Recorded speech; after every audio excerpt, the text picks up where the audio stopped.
filannoo sadii qaba warri hoggaa siree irra keenyu siree jala nu dhiitu gabrummaa ormi akareetti sadii oofu jala baafnee siree irra baafnee siree irraa nu gabbicha yaa ilmaan Oromoo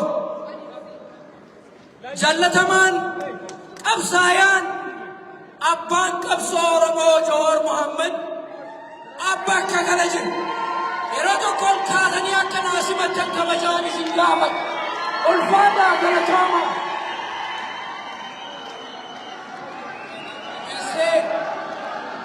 yaa jiraattonni magaalaa kana ulfaataa galatooma galma kana akkana guutanii Jawaar Mohaammed bareechisuu bakka kanatti waan argataniif ammallee galatooma. Jawaar is here. Yaa saba, yaa Oromoo, goota keessan, ilma keessan, Jawaar Mohaammed, ilma keessan Jawaar Mohaammed simadda. Yaa Oromoo, Jawaar Mohaammed isin jidduu bahe. Jawaar Mohaammed bakka kana gaafa dhaabbatu isin hunda yaadata. Ilaalcha haawwatiin, ilaalcha galatooma ulfaadha. Yoo tokko taanee dhaabban diina keenya ofirraa dhooguu dandeenya. Yoo faffaca'ee garuu diinni keenya bakka adda addaatti nu qoodee addaan nu babaasa. Addaan ba'an Oromoon tokko mirga keenyaaf ni falmanna. Saba keenya yeroo kamiyyuu ni ijaarra. Ilmaan Oromoo bara dheeraaf gabrummaa keessa turanii jiran. Gabrummaan nurratti muramuu qabu. Gabrummaa ilmaan keenya dhaalchifu. Akka jeneraal Waaqoo guutuu jedhan gabrummaa nutti dabarsanii hin jiru. Nuti gabrummaa garuu ilmaan keenyatti hin dabarsinu. Dinna jechuu danda'uu qabna. Dinna ilmaan Oromoo addaan baanu gabrummaa ilmaan keenya dhaalchifu. Oromoo takkaa waggaa jaha keessatti Oromoo takkaa akkanatti tokkummaa isaatiin waliin qabamee argin beeku. Ilmaan Oromoo akka facaalee turre, akka adda baanee turre ni yaadattan. Nu ilmaan Oromooti. Yes, nu ilmaan Mancaati. Yes, nu ilmaan Tuulamaati. Yes, nu ilmaan Sikkoommannoo. Yes, nu ilmaan Oromooti. Tokko taanee diina keenya of keessaa ba'a. Hin bubuqqa'e addaan hin ba'a. Oromoo bakki irraa kaanii fagoo. Addaan nu qooduu hin danda'u. Ilmaan Baalee nu jedhan afaan Baalee jedhan. Ilmaan Booranaa jedhan afaan Booranaa jedhan. Kun afaan muummicha ministeera Itoophiyaa keessaa bahe. Uf duuba deebi'aa yaadadhaa laala. Waggaa jaan dabran uummanni keenya Wallaggaa yookaan ammoo uummanni keenya lixa Oromiyaa waan inni keessa ta'e gubatu diroonii tumamuu manni qotee bulaa keenyaa ibiddaan gubachuun seenaa yeroo gabaabaa keessatti argina.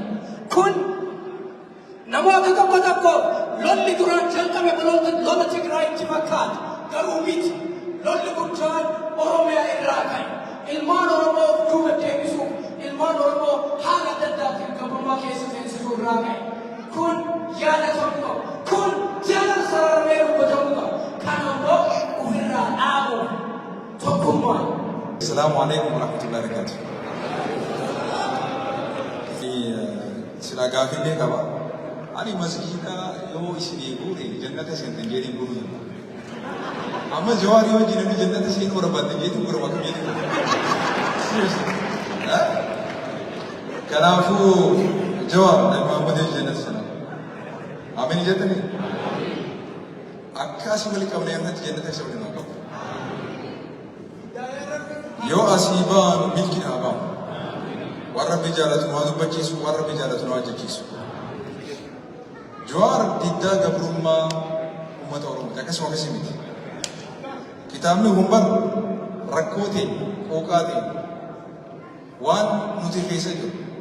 Jawaar wajjin waliigaluu mirga qabda. Garuu immoo ajjeechaa fi saamichaa fi hidhaa fi buqqiinsa ilmaan Oromoo irratti gaggeeffamaa jiruun mirga tokkollee diduudhaaf hin qabdan. Kana beektanii? Akkasuma akkasii miti.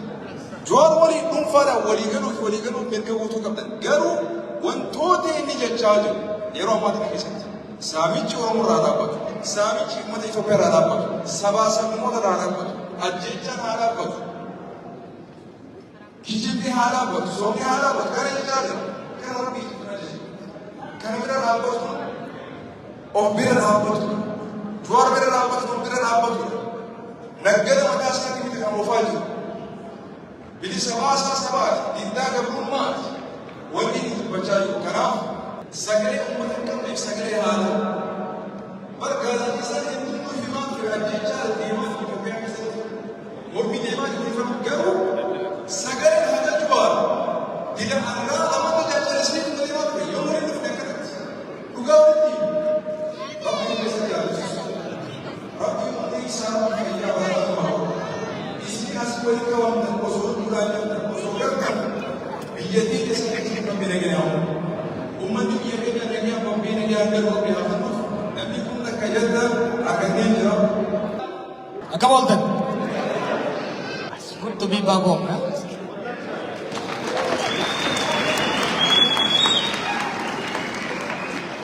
Kuma lama fi jaha biyya kan dhufe gaya perso. Amerika kuma lama fi kan summer August keessa dhufe. I think February 2006 biyya kan dhufe Minneapolis. Walda dargaggoo jaarurraa kaane takkuma takka osoo jennu osoo wal qarru san booda Oromoo Firistitti ceene saniinis uummata keenya wajjin mari'anne miidiyaa OMN dhaabne qilleensa Oromiyaa bilisoomsine san booda ammas waluma qaraa walis gorsaa walis aarsaa qabsoo qeerroo sochoosuudhaan warra taankii baankii qabatee waggoota 50 diriirfatee nu carachuudhaaf deemu mootummaan shimbirroodhaa miti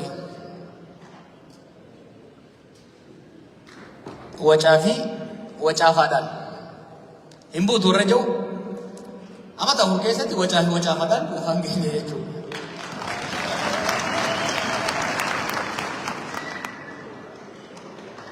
Iccitiin keenya maali? Kitaabni gaabbu iccituma kana isaatiidha. Kunis maali? Uummanni keenya uummata haqa qabu. Waan isin irraa dhaladheefi miti. Uummata qeesaa irratti roorrifame, qeesaa irratti salphifame, qeesaa irratti saamame, qeesaa irratti walqixxummaaf kabajaadhaan jiraachuu barbaade waan ta'eef dhugaa uummata keenyaa kana qabannee haala qabatamaa uummata keenyaa, haala qabatamaa mooraa diinaa, haala qabatamaa addunyaa qorannee strategic advantage kan nuu qabu kami jechuun qabsootti seenee jechuudha. Iccitii miti ifumatti ta'e uummata keenya sochoofne tokkummaan gurmeessine tarsiimuudhaan masa qabne rabbis gargaarsifanne bakka yaadne san gahuu dandeenya gaafa sanatti jechuudha. Now kitaaba kana keessatti wanni kaayame kutaan gama duraa seenaa dhaloota hiyyaa fakkaatus seenaa dhaloota ilmaan Oromoodhaati. Nuti qabsootti kan seenne kitaaba dubbifneeti miti. Nuti qabsootti kan seenne ololaan kafaafamneeti miti. Waan cunqursaa fi gabrummaa roorrootti dhaladhee jechuudha. Dhummuugatti yeroo guddadhutti roorrootti dhaladheeti qabsoo keessa guddadhe qabsaa'ota fakkeenya godhadhe tuuffii jibba Oromoo irra ga'u kana saba keenya irra ga'u kana qabsoo akaakayyuu kiyyatutti seenee abbaa kiyyatti dabre ilmaan kiyya dhaaluu qaban jechuudhaan kanin gara qorannoo kanaatti akkan seenu kana taasise dabballeen dhufee manatti waan na barsiise miti. Gabrummaas qabsoo seenisii ittiin dhaladhee Anaknya kung kahintong ka, wala ka kapso kasi. Titichi baay'ee teef kurreen buqqisuun hojjechaa turan miti. Miliyoon 50 ta'aniiti warra shaniitiin dhiitaman. Waggaa 50 deemanii bakka tokko hin geenye. I was sick and fed up of that and I wanted to change it. Eh?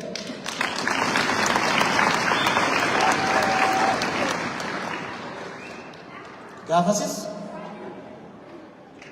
beekumsaan rabbi naa kenneefi kan hin barnootaan gabbifadhe kan hin gorsa keessaniitiin bal'ifadhe isin abdaddee uummata kana abdaddee itti deeme takkaan hanqaan isine takka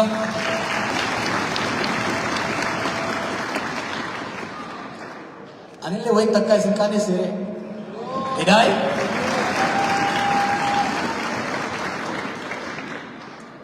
isinin loluu hin danda'a isinin mormuu hin danda'a na mormuu dandeessa isin aarsuu hin danda'a na aarsuu dandeessa takkaa garuu isin kasaarsee hin beeku wallaahi isin kasaarsee hin beeku ana humna dhabi'a yaada tokko kan isin ittiin dhufu hirribaa ka'ee ittiin hin dhufu akka Ameerikaana keessaa qabadhee hin dhufu qoradhee itti yaadee hayyootaan mari'adhee manguddoo irraa gorsa fudhadhee eega bilcheessine booda isin dhufu mormii falmii yaada gorsa keessanii gabbifnee hojiitti seenaa jechuudha. Citiin kitaaba kana keessu waan biraatiin miti. Maaliif kitaaba kana barreesse? Tokko manni mormata aadaa seenaa boonsaa qabu.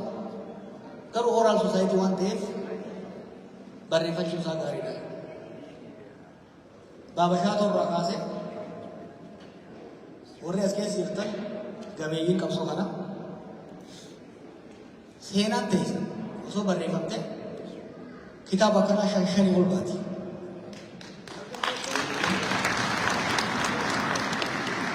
Isin faarsuu ni dhugaadha.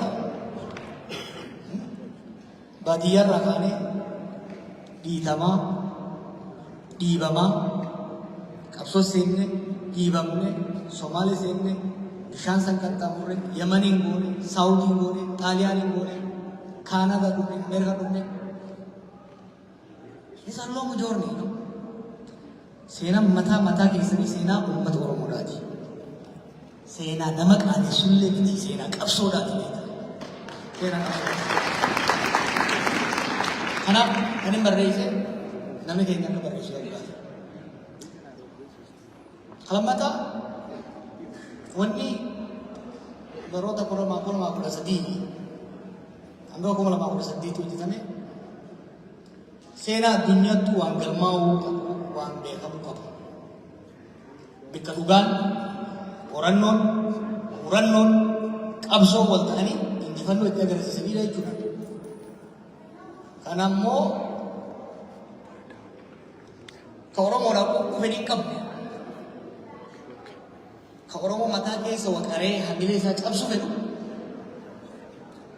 akka Oromoonis daggatu barbaada. Akkuma agartan bakka yaadne hin geenye ammas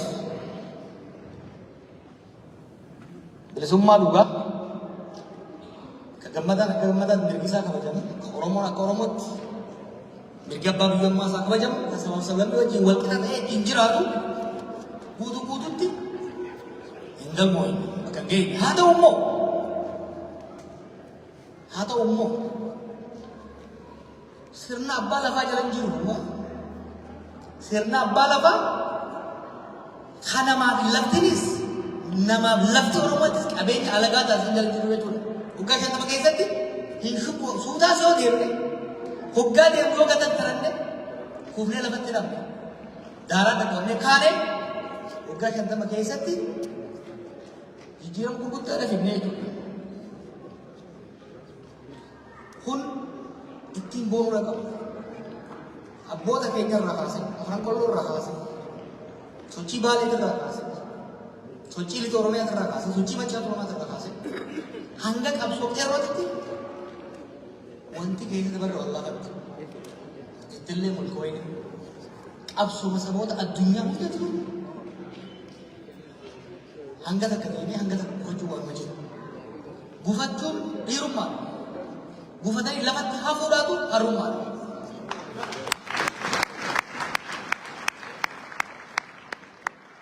Oggoonni ijaan dabre kun rakkisaa turan. Ulfaataas turan. Bara 1960 irraa hanga 2018tti qabsoon gaheen godhaa turre sirna bittaa alagaa irratti ture. 2018 irraa kaasee qabsoon godhamaa jiru sirna bittuu jallaa keenya irratti jechuudha. Now, kata qabsoon lamaan nutti godhamu tooftaa jijjiiruu gaafata.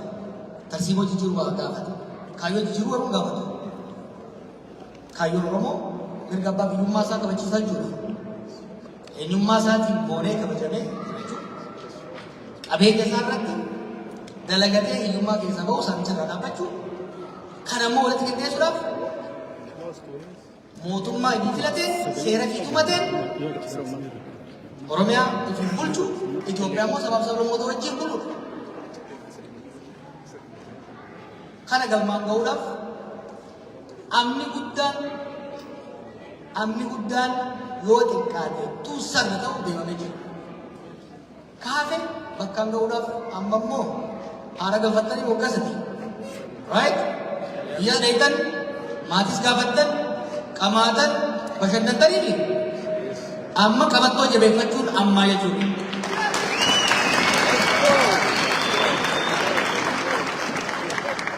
We are going to finish the journey. Let's go. We have the strategy. We have the plan. We are prepared. We have filled our gas. We are going to finish this journey. Now,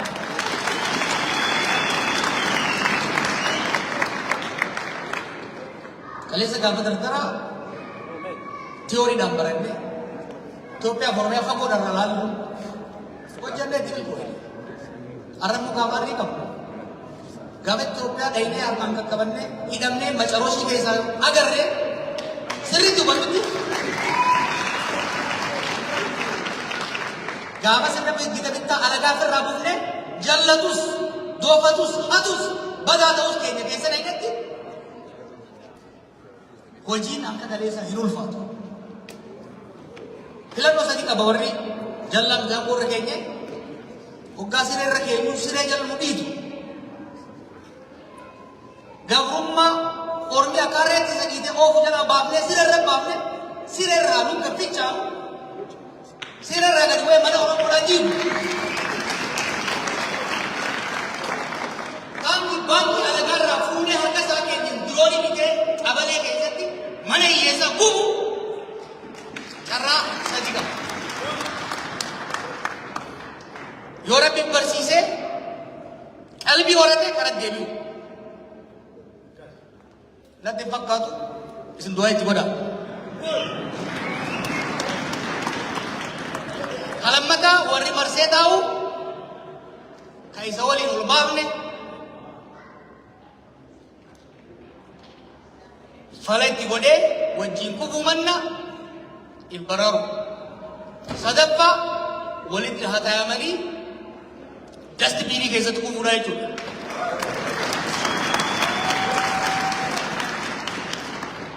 Kuni dhaadannoo miti. This is not a slogan. This is a plan. This is a strategy. This is a plan. I'm not bluffing. Sabni kun sabalaafaa miti. Yeroo callisu sodaatee ni rafu. Himmu ni riba malee.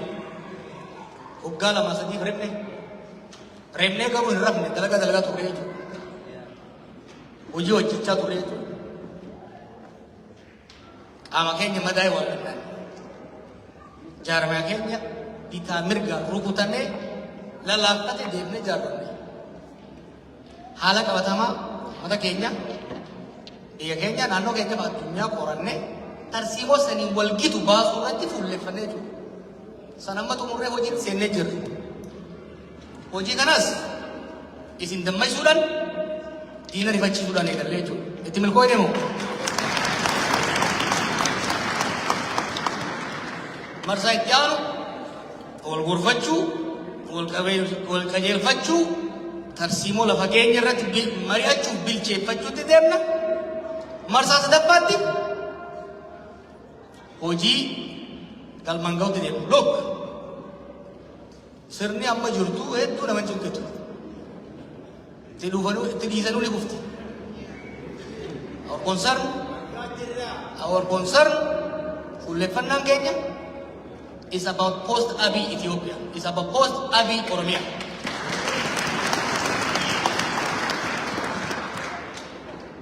We are not going to repeat some mistakes. Dongoroota bifa adda addaatiin hojjetame irra hin deebinu. Akka irra hin deebinetti sirriitti qorannee jirra, itti qophoonee jirra. Nu dhaggeeffadha. Bakka isin hin galin nu gaafadha. Bakka kanarraa mayda seetan nu gorfadha. Bakka itti akkatti rabbi itti nu kadhadha. Waliin jirra. Gara fuuldura deemnaa ni milkooyinaa nagaan na bula.